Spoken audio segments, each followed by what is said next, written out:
அனைவருக்கும் வணக்கம். என் லைஃப்பில் இந்த மாதிரி ஒரு பெயின்ஃபுல்லான ஒரு சுச்சுவேஷனை நான் ஃபேஸ் பண்ணதே கிடையாது. மனசு முழுக்க வலி வலி மட்டும்தான். இந்த சுற்றுப்பயணத்தில் என்னென்ன மக்கள் பார்க்க வராங்க, அதுக்கு ஒரே ஒரு காரணம் தான், அவங்க என் மேலே வச்சிருக்கிற அன்பும் பாசம். அந்த அன்புக்கும் பாசத்துக்கும் நான் எப்பவும் கடமைப்பட்டிருக்கிறேன். அதனால தான் இந்த சுற்றுப்பயணத்தில் மற்ற எல்லா விஷயங்களையும் தாண்டி மக்களுடைய சேஃப்டி, அதில் எந்த காம்ப்ரமைஸும் பண்ணிடக்கூடாதுன்றதுக்காக தான் அது என் மனசில் ரொம்ப ஆழமாக இருக்கும் அந்த எண்ணம். அதனால தான் இந்த அரசியல் காரணங்கள் எல்லாத்தையும் தவிர்த்துட்டு ஒதுக்கி வச்சுட்டு மக்களுடைய சேஃப்டி மட்டும் மைண்டில் வச்சுக்கிட்டு அதுக்கான இடங்களை சூஸ் பண்ணுறது, அதுக்கான இடங்களை பார்த்து பெர்மிஷன் கேட்குறது, போலீஸ் டிபார்ட்மெண்ட்டில் அதை ரிக்வெஸ்ட் பண்ணி கேட்போம். ஆனால் நடக்கக்கூடாதது நடந்துருச்சு. ஆனால் மனுஷன் தானே, அந்த நேரத்தில் அத்தனை பேர் பாதிக்கப்பட்டு இருக்கும்போது எப்படி அந்த ஊரை விட்டுட்டு என்னால் கிளம்பி வர முடியும்? நான் திரும்ப அங்கே போகணும்னு இருந்துச்சுன்னா அதை ஒரு காரணம் காட்டி அங்கே வேறு சில பதட்டமான சுச்சுவேஷன்ஸ், வேறு சில அசம்பாவிதங்கள் அந்த மாதிரி எதுவும் நடந்துடக்கூடாதுன்றதுக்காக தான் நாங்கள் அவாய்ட் பண்ணோம்.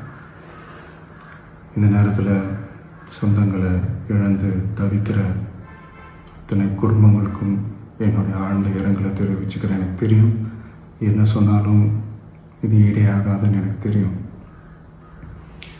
ஹாஸ்பிட்டலில் ட்ரீட் பண்ணிகிட்ருக்கிற எல்லாருமே சீக்கிரமாக க்யூர் ஆகி வரணுன்றதை இந்த நேரத்தில் நான் வேண்டிக்கிறேன். கூடிய சீக்கிரமே உங்கள் எல்லாரையும் நான் சந்திக்கிறேன். இந்த நேரத்தில் எங்களுடைய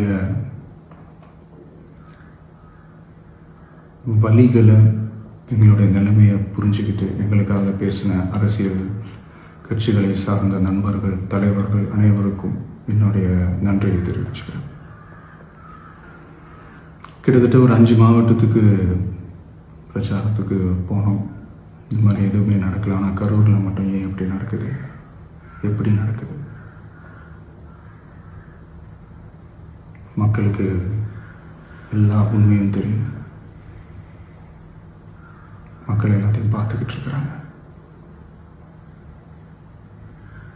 கரூரை சேர்ந்த அந்த மக்கள் அந்த உண்மையெல்லாம் வெளியில் சொல்லும்போது எனக்கு கடவுளே நேரில் வந்து இறங்கி அந்த உண்மைகள்லாம் சொல்கிற மாதிரி எனக்கு தோணுச்சு. சீக்கிரமே எல்லா உண்மைகளும் வெளியில் வரும்.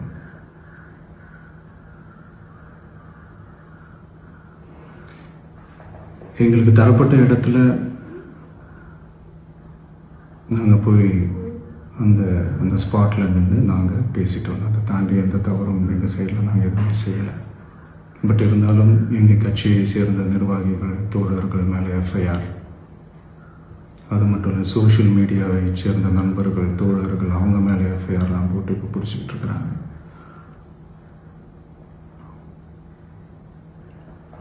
CM sir,